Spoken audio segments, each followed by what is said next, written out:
Greetings!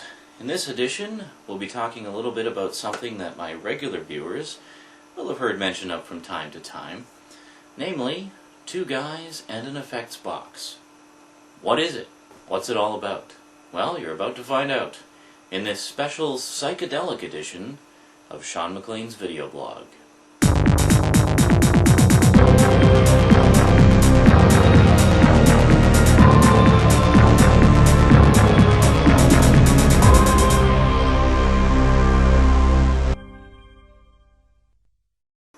Welcome to edition number 6 of Sean McLean's video blog on, not quite live, on the early morning of Monday, April 24th, 2006. Now, one of the things I wanted to talk about was something that I realize I've been sort of mentioning in one way or another in my other videos, but haven't really explained anything about. So I thought I would give you a little insight in this edition into what exactly is the story behind two guys and an effects box. Those of you who watch my short movies keep seeing this name popping up, and anytime you see a video by me and Ben, you always see starring the two guys from Two Guys and an Effects Box. But what is Two Guys and an Effects Box? Well, I'm going to tell you. Well, I guess to start off, one of the reasons I wanted to tell you something about it this time around is because you're probably going to be hearing a lot more about it in the coming months. So I figured, to prepare you for what's ahead, I would give you a little bit of behind-the-scenes info, a little bit of background about the project and what exactly it is. Now, how Two Guys and an Effects Box started actually goes back to about 5 years ago, around July of 2001. My good friend Ben and I were looking for some projects to do. We had some video projects we were working on, some audio projects, and it was actually the audio projects that introduced us to the wonderful world of audio effects. Now, I had actually acquired an effects box as a loaner from someone, and had it in my possession for a few months. So over the course of that, Ben and I sat down and started to see what we could come up with. Originally, we were just trying to see what kinds of sounds and such we could create that we could use in our audio productions. We were actually working on some audio dramas at the time, which we'll probably still do at some point, but they're kind of on the back burner for now.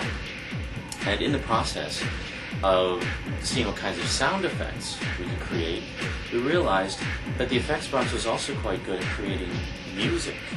Now, the kind of music that I'm talking about isn't traditional music in that it's not something that's structured like a verse and a chorus and another verse and another chorus. It's actually much more free-flowing stream of consciousness kind of, I guess the best way to describe it would be auditory soundscapes. So we started experimenting with that. And the other thing was we were really interested in the whole concept of industrial music. Now, some of you may have heard industrial music in its modern form. What I'm talking about is old school industrial music. Now, the sort of textbook definition of old school industrial music is music made with anything but instruments. So, very often a lot of old industrial music would be very percussion-oriented, for example. So basically, the musicians would just find anything they could that could be used for percussion. So banging on like steel drums and oil cans and banging utensils together and cardboard boxes, wooden boxes, taking the sound of a binder clicking open and clicking shut and looping that in a tracker program, to make a beat, anything like that. So just really real wild experimental stuff. So Ben and I were really interested in that as a concept. So we decided to play around with it with Two Guys and an Effects Box. So essentially, we would take household items that could be manipulated in some way to make a sound, and then would create music from it. It was really quite an interesting experiment. If you want to hear some of what we came up with, there's a couple of places you can check it out, which I'll give you at the end of the video here, or towards the end of the video. So that was one of the things we did, was sort of going back to the old school philosophy of industrial music and seeing what we could come up with just with what we had on hand. We're looking to take that to the next level in the near future But that's getting a little ahead of ourselves. Let's just stick to the, the here and now. The other thing that we did was we found it was really good for doing almost choir-like dreamscape kinds of ethereal effects. And what we came up with, experimenting with that, was just... I mean, some of it turned out just so mind-blowingly otherworldly. It was really quite amazing. Yeah, so basically, we just spent 2 or 3 months experimenting with this effects box and seeing what we could come up with. And then what I did was I went through our recordings, pulled out all the best stuff, dragged it into the computer, and mixed it all into oblivion to make it really something special. So if you'd like to hear some of what we came up with, there's a couple of places you can go. I mean, first off, where you got this video. There's a couple of videos I put up. There's one called Writer, which is basically a short, minute-and-a-half long horror movie that Ben and I did just on a whim one night. It was all improvised just to test out some of our new equipment. The other one, which makes more effective use, I think, or more, I guess, expanded use of Two Guys in an Effects Box music, is The Horror of a Bachelor's Kitchen. Runs about 16 minutes. I do apologize for the length, but really, to keep it all intact, like story-wise, I couldn't really cut it down much more than that. Or at least I didn't want to, because I felt it was better as a longer story. Well, really, it's a home movie, but I've turned it into a horror movie. So that was one of the things we found, was that in doing those experiments, was that a lot of the stuff we were coming up with was ideal for movie soundtracks, and in particular for horror movie soundtracks, just because it sounds so weird and different. It's not your typical style of music. So I guess the only thing left to explain, really, is the name. Two Guys in an Effects Box. Well, I think that's pretty self-explanatory, because that's exactly what it was. 2 guys, me being guy number 1, Ben being guy number 2, and then the effects box. There is a 4th member, if you include the effects box as member number 3. The 4th member would be Crashy, my computer, an old long-in-the-tooth Pentium 3 that tends to like to crash more than it likes to perform well. Don't use Crashy too much these days. I'm actually doing most of my editing and recording on a laptop. But Crashy does still serve his purpose. I use him to burn DVDs and such. But anyway, he was the main computer that I used for most of the final mixing and such on the tracks. Now, what is all this final mixing about? Well, quite simply, it gives me great pleasure to announce for the first time. Well, actually not the first time, but the first major announcement anyway. I've sort of mentioned it on message boards here and there in the past, but this is the first big announcement, the first, I guess you could say, official announcement. So tell all your friends, because this is it. Yes, it gives me great pleasure to announce that the very first full-length album of the best stuff that we came up with under the moniker of Two Guys in an Effects Box is going to be released. Now, I don't have a release date for you yet, because it's still kind of in the final stages of production, but I just wanted to let you know that it's coming, and you're going to be hearing all about it in the next few months. So, I wanted to kind of get the word out there and prepare you. So I guess the other question is, where will you be able to get this album? Well, for the most part, it's going to be available on cafepress.com, which is essentially a publishing-on-demand website.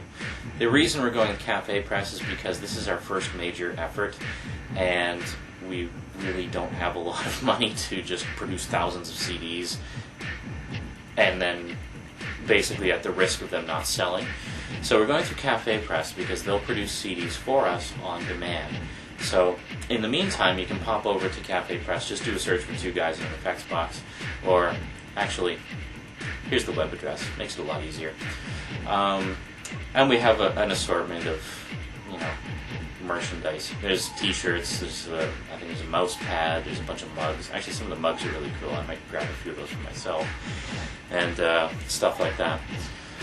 And in addition to that, you'll also be able to buy the CD there, and only there, when it's released. If it's successful enough through Cafe Press, we will expand into other venues, see if we can get it onto Amazon and into some stores and stuff. But for now, Cafe Press is essentially it. Another place you can go, actually, I forgot to mention earlier, if you wanted to just check out some of the actual music tracks that we did, instead of seeing them as incorporated into a video, go to my website. Oh, sorry, there. ZaranIsaac.com. You'll see right on the front page, well, actually just click on the Zaran Isaac logo, then you get to the main menu page. There's a Two Guys in an Effects Box section there. It's still kind of under construction. I don't actually have any photos up at the time of this recording. I hope to get some photos up soon. Yeah, but anyway, it'll sort of give you a little bit of information. It's a very tongue-in-cheek website that does not take itself too seriously, and, you know, to be fair, Ben and I don't take ourselves too seriously either, as I'm sure most of you gather from the videos. I guess the final thing is it gives me even greater pleasure to announce that at long last, Ben has returned to Victoria. He was actually out in Alberta for the past year. Most of you probably didn't know that, but he was actually out in Alberta working the oil fields, make some coin, and he's all done with that and decided that his place really is in Victoria with his friends and family, because, you know, that's where we all are. And yeah, so he's back in town. He actually just got back in town last week, and he's ready and raring to go with more videos, more Two Guys in an Effects Box stuff, and just tons and tons of enthusiasm. I'm really happy about that, actually, because Ben is, without question, the one person I've found in the world who I work the best with. Actually, the other one would be Jason, who you know from my video letter clips. So Jason and Ben are like the two guys who, well, actually, no, Ben and I are the two guys. Jason is the third guy. But they're like the two guys that I can work with on quite literally anything. I mean, we just all have the same kind of vision, the same ambitions, the same train of thought, same sense of humor, which is really important, I find. I mean, we can just sit in a room together and make each other laugh like nobody's business. So, as I'm sure you gathered from some of our videos. Anyway, I think this video blog is running way too long, so I'm going to cut it short now. Sorry for the ramble, but, you know, it's a long, complicated, detailed topic. Anyway, hope you, you know, enjoyed this video blog. I realize it's kind of one topic, but it's one that I wanted to talk about because I haven't really said anything about it before. So, yeah, Two Guys in an Effects Box. Lots to check out now, lots more to check out soon. So, I guess I'll wrap this up for now. So thanks for watching. I'll see you next time. And until then, sayonara.